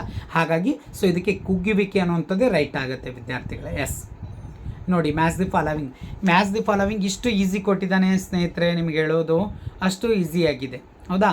ತುಂಬ ಅಂದರೆ ಈಸಿ ಇದೆ, ವಂದಿಸಿ ಬರೆಯಿರಿ. ಆಲ್ರೆಡಿ 2 ಆನ್ಸರ್ಗಳು ಅವನೇ ನಿಮ್ಗೇನು ಮಾಡಿದ್ದಾನೆ, ಕೊಟ್ಟುಬಿಟ್ಟಿದ್ದಾನೆ ನೋಡಿ ಸ್ನೇಹಿತರೆ. ಸೊ ಎ ಆರ್ ಅಂದರೆ ಸರಾಸರಿ ಆದಾಯ. ಆ ಸರಾಸರಿ ಆದಾಯಕ್ಕೆ ಫಾರ್ಮುಲಾ ಏನಿದೆ ಅಂತಂದರೆ, ಸೊ ಇಲ್ಲಿ ಆಲ್ರೆಡಿ ನಿಮಗೆ ಭಾಳಷ್ಟು ನಾನು ಲೆಂದಿ ವಿಡಿಯೋಸ್ನಲ್ಲಿ ಪ್ರಾಬ್ಲಮ್ಸಲ್ಲಿ ಇದ್ದಾಗ ಹೇಳಿದ್ದೀನಿ, TR/Q ಅಂತ. ಅದು ಎಲ್ಲಿದೆ, ಸೊ ಆಲ್ರೆಡಿ ಡಿನಲ್ಲಿದೆ ನೋಡಿ. ಎಸ್, ಡಿನಲ್ಲಿ. ನೆಕ್ಸ್ಟ್, ಅಸಾಮಾನ್ಯ ಲಾಭದ ಸಾಧ್ಯತೆ. ಆಲ್ರೆಡಿ ಅದೇ ಆನ್ಸರ್ ಇದೆ ಮುಂದಿನ ಇರೋವಂಥದ್ದು. ಅಸಾಮಾನ್ಯ ಲಾಭ, ಇದು ಚಾಪ್ಟರ್ ನಂಬರ್ ನಿಮ್ಗೆ ಗೊತ್ತಿದೆ, 5ರಲ್ಲಿ ಬರುವಂಥ ಕಾನ್ಸೆಪ್ಟ್ನಲ್ಲಿ ಇದೆ. ಇರಲಿ ಪರವಾಗಿಲ್ಲ, 4 ಮತ್ತು 5ನೇದಲ್ಲಿ ಇದು ಇದೆ. ಸೊ ಯಾವುದು ಅಂದರೆ ಹೊಸ ಉದ್ಯಮಗಳ ಆಕರ್ಷಣೆ ಅನ್ನುವಂಥದ್ದು, ಹೌದಾ. ಅಲ್ಲೇ ಇದೆ ನೋಡಿ. ನೆಕ್ಸ್ಟ್, ತಪಶೀಲ ಪಟ್ಟಿ ಅಂತಿದೆ. ಸೊ ಇದು ಚಾಪ್ಟರ್ ನಂಬರ್ 7ಅಲ್ಲಿ ಬರುತ್ತೆ, ನ್ಯಾಷನಲ್ ಇನ್ಕಮ್ ಅಕೌಂಟಿಂಗ್ ಅಂತಿದೆ ಅಲ್ಲ, ಅಲ್ಲಿ ಬರುತ್ತೆ ಸ್ನೇಹಿತರೆ. ಸೊ ದಾಸ್ತಾನು ಚಲಕ ಅಂತ, ದಾಸ್ತಾನಿನ ಚಲಕ ಅಂತೇಳಿ ನಾವು ಅದನ್ನು ಕರಿತೀವಿ, ಹೌದಾ. ನೆಕ್ಸ್ಟ್ ನೋಡಿ, GDP ಅಂತಿದೆ, ಒಟ್ಟು ಗ್ರಾಸ್ ಡೊಮೆಸ್ಟಿಕ್ ಪ್ರಾಡಕ್ಟ್ ಇಂಗ್ಲೀಷ್ನಲ್ಲಿ. ಅದನ್ನೇ ಕನ್ನಡದಲ್ಲಿ ಟ್ರಾನ್ಸ್ಲೇಟ್ ಮಾಡಿದಾಗ ಒಟ್ಟು ದೇಶೀಯ ಉತ್ಪನ್ನ ಅಂತ, ಹೌದಾ. ಒಟ್ಟು ದೇಶೀಯ ಉತ್ಪನ್ನ. ನೆಕ್ಸ್ಟ್ ನೋಡಿ, ಉಳಿತಾಯ ಆಲ್ರೆಡಿ ಅದೇ ಆನ್ಸರ್ ಇದೆ ವಿದ್ಯಾರ್ಥಿಗಳೇ. ನೋಡಿ ಎಷ್ಟು ಈಸಿ ಕೊಟ್ಟಿದ್ದಾನಲ್ಲ, ಅಲ್ಲೇ ಕೊಟ್ಟಿದ್ದಾನೆ. ಸೊ ಎಷ್ಟು ಸಿಂಪಲ್ ಇದೆ, 3ರಲ್ಲಿ 2 ಮಾರ್ಕ್ಸು ನಿಮ್ಮ ಪಾಕೆಟ್ನಲ್ಲೇ ಇದೆ. ಸ್ವಲ್ಪ ನಿಮ್ಗೆ ಗೊತ್ತಿರಬೇಕು. ಬಟ್ ಇಲ್ಲೊಂದು ಡೆಮ್ಮಿ ಆನ್ಸರ್ ಇದೆ. ಆ ಡೆಮ್ಮಿ ಆನ್ಸರ್ ಯಾವುದು ಹೇಳಿ ನೋಡಮ್ಮ. ಎಸ್, ಹೌದಾ. ಯಾವುದು ಡೆಮ್ಮಿ? PQ ಅಂತ ಇದೆ. P/Q ಅಂದರೆ ಏನು ರೀ, TRದಿದೆ. ಸೊ ಒಂದು ವೇಳೆ TR ಅಂತ ಇಲ್ಲಿ ಬಂದಿತ್ತಂತ ಇಟ್ಕೊಳ್ಳಿ, ಫಾರ್ ಎಕ್ಸಾಂಪಲ್ಸ್, ಸಾರಿ, ಹೌದಾ. ಸೊ TR ಅಂತ ಇಲ್ಲಿ ಕೊಟ್ಟಿದ್ದಾನೆ ಅಂತ ಹೇಳ್ಕೊಳ್ಳಿ. ಅವಾಗ ಏನಾಗ್ತಿತ್ತು, P/QR. ಸರ್ ಒಂದೊಂದು ಸಲ TP ಬಂದಿತ್ತಂದ್ರೆ ಹೆಂಗೆ ರೀ, TPಗೆ P/Q ಮಾಡಬಾರ್ದ್ರಿ, ಹೌದಾ. ಅಲ್ಲಿ ಫಾರ್ಮುಲಾ ಇದೆ, ಸಮಿಷನ್ MP ಅಂತ ಬರೆದ್ರೆ ಸಾಕು. ಏನು ರೀ, ಸಮಿಷನ್ MP, ಅಲ್ಲಿ ಸ್ಪೇಸ್ ಇಲ್ಲ ಅಂತೇಳಿ ಹಂಗೆ ಬರ್ತಿದ್ದೀನಿ. ಅರ್ಥ ಆಗ್ತದೆ ವಿದ್ಯಾರ್ಥಿಗಳೇ. ನೋಡಿರಿ, ಸೊ TR ಬಂದರೆ P/Q ಅಂತ ಕರಿತಾ ಇದ್ದೀವಿ. P ಅಂದರೆ ಮಾರ್ಕೆಟ್ ಪ್ರೈಸ್, Q ಅಂದರೆ ಕ್ವಾಂಟಿಟಿ. ಅವೆರಡನ್ನ ಇಂಟು ಮಾಡಿದಾಗ ನಮಗೆ TR ಸಿಗುತ್ತೆ, ಟೋಟಲ್ ರೆವಿನ್ಯೂ ಸಿಗುತ್ತೆ. ಬಟ್ TP ಮಾಡಬೇಕಾದ್ರೆ ಸಮಿಷನ್ MP ಮಾಡಿದ್ರೆ ಸಾಕು. ಓಕೆ, ಸೊ ನೆಕ್ಸ್ಟ್ ನೋಡಿ ವಿದ್ಯಾರ್ಥಿಗಳೇ, ಇಲ್ಲಿ ಪ್ರಶ್ನೆ ಇದೆ, ವಾಸ್ತವಿಕ ಅರ್ಥಶಾಸ್ತ್ರ ವಿಶ್ಲೇಷಣೆ ಎಂದರೇನು. ಇದು ಚಾಪ್ಟರ್ ನಂಬರ್ 1ನಲ್ಲಿದೆ. ಸೊ ನಿಮ್ಗೆ ಗೊತ್ತಿದೆ ಯಾವುದು ವಾಸ್ತವಿಕ ಮತ್ತು ಮಾದರಿ ಅರ್ಥಶಾಸ್ತ್ರ ಅನ್ನುವಂಥದ್ದು, ಹೌದಾ. ಸೊ 2 ಪ್ರಶ್ನೆಗಳನ್ನು ಇಲ್ಲಿ ಇರುವಂಥದ್ದು. ಈ 2 ಪ್ರಶ್ನೆಗಳಿಗೆ ಸೊ ಭಾಳಷ್ಟು ಏನಂದರೆ ಏನನ್ನು ಯಾವುದು ಅಂದರೆ, ಒಂದು ಆರ್ಥಿಕ ವ್ಯವಸ್ಥೆಯಲ್ಲಿ ನಾವು ಯಾವುದೇ ರೀತಿಯಾಗಿ ಅದನ್ನು ವಿಶ್ಲೇಷಣೆ ಮಾಡಬೇಕು, ಹೇಗೆ ಮಾಡಬೇಕು ಅನ್ನುವಂಥದ್ದು ಇದೆ. ಅದರ ಬಗ್ಗೆ ಇರುವಂಥ ಒಂದು ವಿವರಣೆಯನ್ನು ಕೊಡುವಂಥದ್ದು ಇದು ಏನಾಗುತ್ತೆ ಅಂತಂದರೆ ಮಾದರಿ ಅರ್ಥಶಾಸ್ತ್ರ ಇರುವಂಥದ್ದು, ಸಾರಿ ಏನು ವಾಸ್ತವಿಕ ಅರ್ಥಶಾಸ್ತ್ರ ಅನ್ನುವಂಥದ್ದಿದೆ. ಸೊ ಆ ವಾಸ್ತವಿಕ ಅರ್ಥಶಾಸ್ತ್ರದಲ್ಲಿ ಸಾಕಷ್ಟು ಸಲ ಏನಾಗಿದೆ ಅಂತಂದರೆ ನಮಗೆ ತುಂಬ ಸರ್ತಿ ಕೇಳಲ್ಲ ಪ್ರಶ್ನೆ ಇದು, ಹೌದಾ. ಸೊ ಎಷ್ಟೋ ಸಲ ಏನು ಮಾಡುತ್ತೀವಿ ರೀ, ಈ ಕ್ವಶನ್ಸ್ ಕೇಳಲ್ಲ ಅಂತೇಳಿ ನಾವು ಸೊ ಬಿಟ್ಟಿರ್ತೀವಿ. ಬಟ್ ಆದರೂ ಕೂಡ 1 ಮಾರ್ಕ್ಸ್ನಲ್ಲಿ ಇರೋದ್ರಿಂದಾಗಿ ನಾವು ಅವುಗಳನ್ನು ಅರ್ಥ ಮಾಡ್ಕೋಬೇಕಾಗತ್ತೆ ಸ್ನೇಹಿತರೆ. ಇಲ್ಲಿ ನೋಡಿ, ವಾಸ್ತವಿಕ ಅರ್ಥಶಾಸ್ತ್ರ ಅಂತಂದರೆ ಒಂದು ಆರ್ಥಿಕತೆಯಲ್ಲಿ ವಿವಿಧ ಕಾರ್ಯತಂತ್ರಗಳ ಕುರಿತು, ನೆನಪಿರಲಿ ನಿಮಗೆ, ಹೌದಾ. ವಾಸ್ತವಿಕ ಅರ್ಥಶಾಸ್ತ್ರ ಅಂತಂದರೆ ಏನು ಅಂತಂದರೆ, ಸೊ ವಿವಿಧ ಕಾರ್ಯತಂತ್ರಗಳ ಕುರಿತು ನಿರ್ವಹಿಸುವ ಕುರಿತು ಹೇಗಿದೆ ಮತ್ತು ಏನಾಗಿದೆ ಎಂಬುದರ ಕುರಿತು ಸೊ ಅಧ್ಯಯನ ಮಾಡುವಂಥ ಒಂದು ಶಾಸ್ತ್ರವನ್ನು ಅಥವಾ ಅದನ್ನು ಇವತ್ತೇನು ಕರಿತಾ ಇದ್ದೀವಿ ಅಂದರೆ ವಾಸ್ತವಿಕ ಅರ್ಥಶಾಸ್ತ್ರ ಅಂತ ಕರಿತಾ ಇದ್ದೀವಿ ಸ್ನೇಹಿತರೆ, ಹೌದಾ. ವಾಸ್ತವಿಕ ಅರ್ಥಶಾಸ್ತ್ರ ಅಂತೇಳಿ ನಾವು ಅದನ್ನು ಕರಿತೀವಿ ಸ್ನೇಹಿತರೆ, ಹೌದಾ. ಸೊ ಇಲ್ಲಿ ನನಗೆ ಸ್ವಲ್ಪ ಕನ್ಫ್ಯೂಸ್ ಆಗಿತ್ತು, ಏನಂದರೆ ಮಾದರಿ ಅರ್ಥಶಾಸ್ತ್ರ ಅಂತೇಳಿ ನಾವು ಅದನ್ನೇ ರೆಡಿ ಮಾಡ್ಕೊಂಡಿದ್ದೆ. ಸೊ ಇಲ್ಲಿ ಕ್ವಶನ್ಸ್ನಲ್ಲಿ ನೋಡಿದಾಗ ನನಗೆ ಸ್ವಲ್ಪ ಗೊಂದಲ ಅನ್ನಿಸ್ತು, ಅದಕ್ಕೆ. ಸೊ ಇರಲಿ, ಪರವಾಗಿಲ್ಲ. ಸೊ ಮಾದರಿ ಅರ್ಥಶಾಸ್ತ್ರಕ್ಕೂ ಮತ್ತು ವಾಸ್ತವಿಕ ಅರ್ಥಶಾಸ್ತ್ರಕ್ಕೂ ಡೆಫಿನೆಟ್ ಆಗಿ ವ್ಯತ್ಯಾಸ ಇದೆ. ಸೊ ಮಾದರಿ ಇದು ವಾಸ್ತವಿಕ ಅರ್ಥಶಾಸ್ತ್ರದಲ್ಲಿ ಏನಿದೆ ಮತ್ತು ಏನಾಗಿದೆ ಎಂಬುದರ ಕುರಿತು ಅಧ್ಯಯನ ಮಾಡುತ್ತೆ, ಹೌದಾ. ಒಂದು ಅರ್ಥವ್ಯವಸ್ಥೆ ಇದೆ ಅಂತ ತಿಳ್ಕೊರಿ, ವಿವಿಧ ಕಾರ್ಯತಂತ್ರಗಳಿರುತ್ತೆ, ಅದನ್ನು ಏನಾಗಿದೆ ಮತ್ತು ಏನಾಗಬಹುದು ಅನ್ನುವಂಥದ್ರ ಬಗ್ಗೆ ಒಂದು ಡಿಟೇಲ್ಸ್ ಆಗಿ ವೈಜ್ಞಾನಿಕವಾದಂಥ ಒಂದು ಅಧ್ಯಯನ ಮಾಡುತ್ತೆ. ಹಾಗಾಗಿ ಅದನ್ನು ನಾವು ವಾಸ್ತವಿಕ ಅರ್ಥಶಾಸ್ತ್ರ ಅಂತೇಳಿ ನಾವು ಅದನ್ನು ಕರಿತೀವಿ ಸ್ನೇಹಿತರೆ. ಇರಲಿ. ಸೊ ನೆಕ್ಸ್ಟ್ ಸಾಮಾನ್ಯ ಲಾಭದ ವ್ಯಾಖ್ಯಾನಿಸಿ ಅಂತಿದೆ, ಹೌದಾ. ಸಾಮಾನ್ಯ ಲಾಭ ಅಂತ ಅನ್ನುವಂಥದ್ದು ಕಾನ್ಸೆಪ್ಟ್ ಇದೆ. ಸೊ ಇದನ್ನು ಕೂಡ ಭಾಳಷ್ಟು ಸಲ ಬಂದಿದೆ, ಬಟ್ ಈ ಸಲನೂ ಕೇಳಿದ್ದಾನೆ, ಪರವಾಗಿಲ್ಲ ಇದು. ಓಕೆ. ಸೊ ಇದನ್ನು ನೋಡಿ, ಇಲ್ಲಿ ಸಾಮಾನ್ಯ ಲಾಭ ಅಂತಂದರೆ ಏನಾಗುತ್ತೆ ಅಂದರೆ, ಒಂದು ಉದ್ಯಮ ಘಟಕವನ್ನು ಅಸ್ತಿತ್ವದಲ್ಲಿರುವ ಸೊ ವ್ಯವಹಾರದಲ್ಲಿ ಹಿಡಿದಿಟ್ಟುಕೊಳ್ಳಲು ಓಕೆ ಸೊ ಅಗತ್ಯವಾದಂಥ ಕನಿಷ್ಠ ಮಟ್ಟದ ಸೊ ಲಾಭವೇ ನಾವು ಇವತ್ತೇನು ಕರಿತಾ ಇದ್ದೀವಿ, ಸಾಮಾನ್ಯ ಲಾಭ ಅಂತೇಳಿ ಕರಿತಾ ಇದ್ದೀವಿ. ಈ ಸಾಮಾನ್ಯ ಲಾಭವನ್ನೇ ಇವತ್ತು ಎಕನಾಮಿಕ್ಸ್ನಲ್ಲಿ ಇನ್ನೊಂದು ವರ್ಡ್ ಇದೆ, ಶೂನ್ಯ ಲಾಭ ಅಂತಲೂ ಕೂಡ ನಾವು ಕರಿತಾ ಇದ್ದೀವಿ.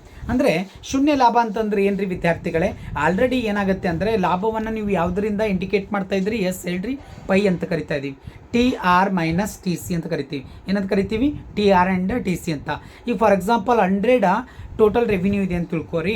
ಸೊ ಇಲ್ಲಿ ಏನಾಗುತ್ತೆ ಅಂತಂದರೆ, ಸೊ TC ಎಷ್ಟಾಗಿರುತ್ತೆ ಅಂದರೆ ಒಂದು 98 ಆಗುತ್ತೆ ಅಂತ ತಿಳ್ಕೊರಿ. ಹಾಗಾದರೆ = 2 ಉಳಿತೆ. ಅಂದರೆ ಏನ್ರಿ, 2, 1, 3, 4 ಈ ಯೂನಿಟ್ನಲ್ಲಿ ಏನಾದರೂ ಬಂದರೆ ಅದು ಸಾಮಾನ್ಯ ಲಾಭವಾಗಿರುತ್ತೆ. ಸೊ 10, 20, 30, 40 ಈ ಥರ ಬಂದಿತ್ತಂದರೆ ಅದು ಅಸಾಮಾನ್ಯ ಲಾಭ ಅಂಥೇಳಿ ಆಗುತ್ತೆ. ನೋಡಿ ವ್ಯತ್ಯಾಸ ನೋಡಿ, ಒಂದೊಂದು ಸಲ ಇವೆರಡೂ ಕೂಡ ಏನಾಗುತ್ತೆ, ಈಕ್ವಲ್ನೂ ಬರ್ಬೋದು, ಅಂದರೆ 100 - 100 ಬರ್ಬೋದು ಸ್ನೇಹಿತರೆ. ಸೊ 100 TR ಇರುತ್ತೆ, 100 ಟೋಟಲ್ ಕಾಸ್ಟ್ ಆಗುತ್ತೆ, = 0 ಉಳಿತೆ.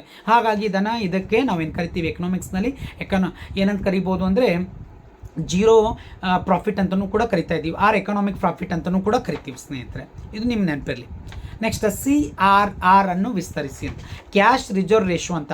ಇದು ಚಾಪ್ಟರ್ ನಂಬರ್ 8ನಲ್ಲಿದೆ, ಮನಿ ಆ್ಯಂಡ್ ಬ್ಯಾಂಕಿಂಗ್ ಅಂತ, ಹೌದಾ. ಸೊ ಅಂದರೆ ಶಾಸನಬದ್ಧ ದ್ರವ್ಯತಾ ಅನುಪಾತ ಆಗಲ್ಲ, ಅದು SLR ಆಗುತ್ತೆ. CRR ಅಂತಂದರೆ ನಗದು ಮೀಸಲು ಅನುಪಾತ, ಹೌದಾ. ನಗದು ಮೀಸಲು ಅನುಪಾತ ಅಂತ ಆಗುತ್ತೆ ವಿದ್ಯಾರ್ಥಿಗಳೇ, ಹೌದಾ. ಸೊ ನೆಕ್ಸ್ಟ್ ನೋಡ್ರಿ, ಸಮಗ್ರ ಬೇಡಿಕೆ ಮೇಲೆ ಪ್ರಭಾವ ಬೀರುವಂಥ 2 ಅಂಶಗಳು ಅಂತ ಕೇಳಿದ್ದಾನೆ, ಅಥವಾ 2 ಚಲಕಗಳು ಅಂತ ಕರೀತೇನೆ. ಏನಂದರೆ, ಒಂದು ಮೊದಲಿಗೆ ಇಂಪಾರ್ಟೆಂಟ್ ಇರುವಂಥದ್ದು ತೆರಿಗೆ, ಅಂದರೆ ಸರ್ಕಾರ ಹಾಕುವಂಥ ಒಂದು ತೆರಿಗೆ, ನೆನ್ಪಿಟ್ಕೊಡು ಆ ತೆರಿಗೆ. ಆನಂತರ ನೆಕ್ಸ್ಟ್ ಏನಾಗುತ್ತೆ ಅಂತಂದರೆ ಸರ್ಕಾರದ ವೆಚ್ಚಗಳು, ಹೌದಾ.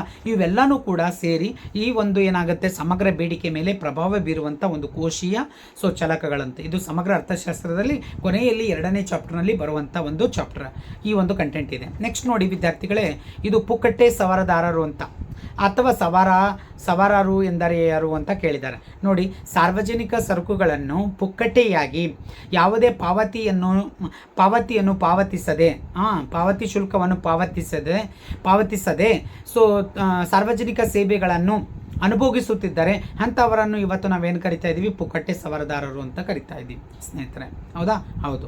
ಸೊ ಹಾಗಾಗಿ ನೀವು ನೋಡಿ ವಿದ್ಯಾರ್ಥಿಗಳೇ, ಸೊ ಇವರಿಂದ ಏನಾಗುತ್ತೆ ಅಂದರೆ ನಮ್ಮ ಎಕಾನಮಿಗೆ ಒಂದಿಷ್ಟು ತೊಂದರೆಗಳು ಉಂಟಾಗುವಂಥದ್ದು, ಹಾರ್ಮ್ ಆಗುವಂಥ ಸಾಧ್ಯತೆ ಇರುತ್ತೆ. ಯಾಕಂದರೆ ಅವ್ರು ಯಾವುದೇ ರೀತಿಯಂಥ ಪೇಯನ್ನು ಮಾಡುವುದಿಲ್ಲ, ಟ್ಯಾಕ್ಸ್ಗಳಿಂದ ಸೊ ದೂರ ಉಳಿಯುವಂಥವ್ರು, ಯಾವುದೇ ರೀತಿಯಂಥ ಒಂದು ಏನಂತಂದರೆ ಸರಿಯಾದಂಥ ಒಂದು ಬೆಲೆಯನ್ನು ಕೊಟ್ಟು ಅವರು ತೆಗೆದುಕೊಳ್ಳುವಂಥವ್ರು ಎಲ್ಲ. ಹಾಗಾಗಿ ಸೊ ಇವರಿಂದ ಒಂದಿಷ್ಟು ಎಕಾನಮಿಗೆ ಡ್ಯಾಮೇಜ್ ಆಗುವಂಥ ಸಾಧ್ಯತೆ ಇರುತ್ತೆ. ಅದಕ್ಕೋಸ್ಕರ ನಾವು ಅವರನ್ನು ತಿಳ್ಕೊಬೇಕಾಗತ್ತೆ. ಸೊ ಇಲ್ಲಿ ನೋಡಿ, ಸೊ B ಪಾರ್ಟ್ನಲ್ಲಿದೆ, ಸುಮಾರು ಎಲ್ಲ ಏನು ಇಂಪಾರ್ಟೆಂಟ್ಸ್ ಏನಿದಾವಲ್ಲ ಅದೇ ಕೊಟ್ಟಿದ್ದಾನೆ, ಬ್ಲೂ ಪ್ರಿಂಟ್ ಪ್ರಕಾರನೇ ಕೊಟ್ಟಿದ್ದಾನೆ ಸ್ನೇಹಿತರೆ. ಯಾವುದೇ ರೀತಿಯಂಥ ಪ್ರಶ್ನೆಗಳಲ್ಲಿ ಯಾವುದೇ ರೀತಿಯಂಥ ಬದಲಾವಣೆಗಳು ಮಾಡಿಲ್ಲ, ಹೌದಾ. ಸೊ B ಪಾರ್ಟು ಮತ್ತು C ಪಾರ್ಟ್ನಲ್ಲಿ ನೋಡಿ ಅದೇ ರೀತಿಯಾಗಿ ಇದಾವೆ, ಇಂಪಾರ್ಟೆಂಟ್ ಕ್ವಶನ್ಸೇ ಬಂದಿದೆ, ಹೌದಾ. ಸೊ ನೆಕ್ಸ್ಟ್ ಇಲ್ಲಿನೂ ಕೂಡ C ಪಾರ್ಟ್ನಲ್ಲಿ ಕೂಡ ಇಂಪಾರ್ಟೆಂಟ್ಸ್ ಇರೋವಂಥ ಕ್ವಶನ್ಸ್ಗಳನ್ನು ಫ್ರೇಮ್ ಮಾಡಿದ್ದಾನೆ. ಹೌದಾ, ಯಾವುದೇ ರೀತಿಯಂಥ ತೊಂದರೆ ಇಲ್ಲ. ಹೌದಾ, ಇಲ್ಲಿ ಮೈಕ್ರೋನಲ್ಲಿ 2 ಕ್ವಶನ್ಸ್ಗಳ ಕೇಳಿದ್ದೇನೆ, ಮ್ಯಾಕ್ರೋನಲ್ಲಿ 3 ಬಂದಿದೆ. ಸೊ ಟೋಟಲ್ಸು ನಿಮ್ಗೆ ಎಷ್ಟು 5 ಪ್ರಶ್ನೆ ಇದೆ, 5ರಲ್ಲಿ 3 ಬರಿಬೇಕು ನೀವು, ನೆನ್ಪಿಟ್ಕೊಳ್ಳಿ. ನೆಕ್ಸ್ಟ್ ಭಾಗ ನಲ್ಲಿ ನೋಡಿ. ಸೊ ಇಲ್ಲಿ ಆದಾಯ ಎಷ್ಟು ಕೊಟ್ಟಿದ್ದಾನೆ 40, ಇದ್ರ ಮೇಲೆ ಆಲ್ರೆಡಿ ವಿಡಿಯೋಸ್ ಇದೆ, ನೀವು ಅದನ್ನು ನೋಡ್ಕೋಬೋದು. 10 ಮಾವಿನ ಹಣ್ಣಿಂದಿದೆ, ಬಾಳೆಹಣ್ಣಿಂದು 5 ಇದೆ. ಹಾಗಾದರೆ ಸೊ 5 ಏನಂತಂದರೆ, ಸೊ ಅವಾಗೇನು ಮಾಡ್ತಾನೆ 40/5 ಮಾಡಿದ್ರೆ 5 8 40, ಅಂದರೆ 8 ಬಾಳೆಹಣ್ಣನ್ನು ಅನುಭೋಗಿಸುತ್ತಾನೆ ಅಥವಾ ಅನುಭೋಗಿಸುತ್ತಾಳೆ ಅಂತ ಬರಿಬೇಕಾಗತ್ತೆ. ಬಿದ ಆಪ್ಷನ್ಸ್ ಎಷ್ಟು ಬರುತ್ತೆ ಹೇಳಿ ನೋಡಿ. ಎಸ್ ಹೇಳ್ರಿ. ಎಸ್. ಸೊ ಎಷ್ಟು ಬರುತ್ತೆ ಅಂದರೆ 10. ಯಾಕಂದರೆ 10 ಇಲ್ಲಿದೆ. ಸೊ ಮೇಲ್ಗಡೆ ಏನಾಗುತ್ತೆ ಅಂತಂದರೆ 40 ಇದೆ. ಸೊ 10 ಒಂದಲೇ 10, 10 40 4. ಸೊ ಅಂದರೆ 4 ಮಾವಿನ ಹಣ್ಣುಗಳು ಬರುತ್ತೆ. ಹಾಗಾಗಿ ನೀವು 3ನೇ ಆಪ್ಷನ್ಸ್ ಎರಡನೇ ಆಪ್ಷನ್ಸು 4 ಮಾವಿನ ಹಣ್ಣುಗಳನ್ನು ಅನುಭೋಗಿಸುತ್ತಾನೆ ಅಥವಾ ಅನುಭೋಗಿಸುತ್ತಾಳೆ ಅಂತ ಬರಿಬೇಕು ಈ ಥರ. ಸೊ ಇವೆಲ್ಲನೂ ಕೂಡ ಆಗಿರುವಂಥದ್ದು ಇದೆ, ನೋಡ್ಕೊಳ್ಳಿ. ಇದನ್ನು ಮಿಸ್ಸಿಂಗ್ ದಿ ಪ್ರಾಡಕ್ಟ್ ಅದ. USA, UK, ಜರ್ಮನ್, ಜಪಾನ್ದು. USA ಡಾಲರ್ ಇದೆ, UK ಪೌಂಡ್ ಇದೆ, ಸ್ಟರ್ಲಿಂಗ್ ಇದೆ, ಜರ್ಮನಿ ಯುರೋ ಅಂತ ಬರುತ್ತೆ, ಯುರೋ. ಸೊ ನೆಕ್ಸ್ಟ್ ಏನಂತಂದರೆ ಜಪಾನ್ದು ಯನ್ ಅಂತ ಬರುತ್ತೆ, ಚೀನಾದು ಯುಆನ್ ಅಂತ ಬರುತ್ತೆ, ಅರ್ಜೆಂಟೀನಿಯಾ ಪೇಸೋ ಅಂತ ಇದೆ, UA ಧಿರಾಮ್ ಅಂತಿದೆ, ರಷ್ಯಾ ರುಬೆಲ್ ಅಂತಿದೆ, ಬಾಂಗ್ಲಾದೇಶ್ ಟಾಕಾ ಅಂತಿದೆ. ಹೌದಾ, ಇವೆಲ್ಲನೂ ಕೂಡ ಅದರ ಕರೆನ್ಸಿ ಇದೆ ವಿದ್ಯಾರ್ಥಿಗಳ. ಎಷ್ಟು ಇವತ್ತು. ಸೊ ಇದನ್ನೇ ನಿಮಗೆ ನಾನು ನನ್ನ ಒಂದು ಕಂಟೆಂಟ್ ಇದೆ ಸ್ನೇಹಿತರೆ, ಇದು ಮಾಡಿರುವಂಥದ್ದು ನೋಡಿ. ಸೊ ಪಾರ್ಟ್ ನಲ್ಲಿ ಬರುವಂಥದ್ದು ಈ 5 ಪ್ರಶ್ನೆಗಳನ್ನು ಕೇಳಿದ್ದಾನೆ, 5ಕ್ಕೂ ಕೂಡ ಆನ್ಸರ್ ಇದೆ. ನೀವು ಬೇಕಾದರೆ ಸ್ಕ್ರೀನ್ಶಾಟ್ ತೊಗೋಬೋದು ಖಂಡಿತವಾಗ್ಲೂ. ಎಕನಾಮಿಕ್ಸ್ ರವಿ ಅನ್ನೋವಂಥದ್ದು ನನ್ನ YouTube channels. So please share ಮಾಡಿರಿ, ಮತ್ತು ಅದನ್ನು ಸೊ ಎಲ್ಲರಿಗೂ ಕೂಡ ಸಬ್ಸ್ಕ್ರೈಬ್ ಆಗಲು ಹೇಳಿ. ಓಕೆ, ಖಾಲಿ ಬಿಟ್ಟಿರುವ ಸ್ಥಳಗಳು ನೋಡಿ, ಆಮೇಲೆ ಹೊಂದಿಸಿ ಬರೀರಿ ಅನ್ನೋ ಡೈರೆಕ್ಟ್ ಆನ್ಸರ್ ಕೊಟ್ಟಿದ್ದೀನಿ. ಸೊ ಇದು ನನ್ನ ಯೂಟ್ಯೂಬ್ ಚಾನಲ್ಸು ಎಕನಾಮಿಕ್ಸ್ ರವಿ ಅಂತೇಳಿ. ಸೊ ನೋಡಿ ಸ್ನೇಹಿತರೆ, ನಿಮಗೆ ಆಲ್ರೆಡಿ ಹೇಳಿದ್ದೆ ನಾನು. ಇಲ್ಲಿ ಮಾದರಿ ಅರ್ಥಶಾಸ್ತ್ರದ ಬಗ್ಗೆ ತೊಗೊಂಡಿದ್ದೀನಿ, ನನಗೆ ಕನ್ಫ್ಯೂಸ್ ಆಗಿದೆ ಸ್ನೇಹಿತರೆ, ದಯವಿಟ್ಟು ಕ್ಷಮಿಸಿ. ಹೌದಾ, ಏನೋ ಗಡಬಡನಲ್ಲಿ ಮಾಡಿರುವಂಥದ್ದು. ಆ್ಯಕ್ಚುಲಿ ಇಲ್ಲಿ ವಾಸ್ತವಿಕ ಇದೆ, ವಾಸ್ತವಿಕ ಆಲ್ರೆಡಿ ನಿಮಗೆ ಎಕ್ಸ್ಪ್ಲೇನ್ ಮಾಡಿದ್ದೀನಿ. ಒಂದು ಆರ್ಥಿಕತೆಯ ವಿದ್ಯಮಾನಗಳನ್ನು, ಸೊ ಒಂದು ವೈಜ್ಞಾನಿಕವಾಗಿ ಸೊ ಏನಾಗಿದೆ ಮತ್ತು ಏನಾಗಿದೆ ಎಂಬುದರ ಕುರಿತು ಹೇಗೆ ಅನ್ನೋದರ ಕುರಿತು ವಿಶ್ಲೇಷಣೆ ಮಾಡುವಂಥ ಒಂದು ಅರ್ಥವ್ಯವಸ್ಥೆಯನ್ನು ನಾವು ಏನು ಕರಿತಾ ಇದ್ದೀವಿ. ಸೊ ಇಲ್ಲಿ ಅದನ್ನು ವಾಸ್ತವಿಕ ಅರ್ಥಶಾಸ್ತ್ರ ಅಂತ ಕರೆದಿದ್ದೀವಿ. ಬಟ್ ನಾನಿಲ್ಲಿ ಮಾದರಿ ಅರ್ಥಶಾಸ್ತ್ರ ಅಂತ ತೊಗೊಂಡಿದ್ದೀನಿ, ದಯವಿಟ್ಟು ಇದು ಅಲ್ಲ. ಹೌದಾ, ಸೊ ದಯವಿಟ್ಟು ಇದನ್ನು ನೋಡ್ಕೋಬೇಡಿ. ಹೌದಾ, ಇದು ಒಂದಿಷ್ಟು ಓಕೆ, ದಯವಿಟ್ಟು ಕ್ಷಮಿಸಿ. ಸೊ ನೆಕ್ಸ್ಟ್ ನೋಡಿ.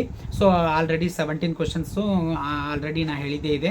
ಸೊ CRRS ಕರೆಕ್ಟ್ ಇದೆ. ನೆಕ್ಸ್ಟು ಸಮಗ್ರ ಬೇಡಿಕೆ ಮೇಲೆ ಪ್ರಭಾವ ಬೀರುವಂಥ ತೆರಿಗೆ ಅಂತ ಹೇಳಿದ್ದೀನಿ, ಸರಿಯಾಗಿದೆ. ಸರ್ಕಾರದ ವೆಚ್ಚ, ಪುಕ್ಕಟೆ ಸವರದಾರ ಎಂದರೇನು ಅಂಥೇಳಿ ಅದನ್ನು ಕೂಡ ಕರೆಕ್ಟಾಗಿದೆ. ಸೊ ಇದೆಲ್ಲನೂ ಕೂಡ ಏನಾಗಿದೆ ಕಂಟೆಂಟ್ ಇದೆ, ನೀವು ದಯವಿಟ್ಟು ಸೊ ಅದನ್ನು ಅಬ್ಸರ್ವ್ ಮಾಡಿ. ನನ್ನ ಯೂಟ್ಯೂಬ್ ಚಾನಲ್ಸು ಆಲ್ರೆಡಿ ನಿಮ್ಗೆ ಗೊತ್ತಿದೆ. So economics Ravi 1776. Okay, so thank you everyone, ಧನ್ಯವಾದಗಳು. ಪ್ಲೀಸ್ ಶೇರ್ ಮಾಡಿರಿ.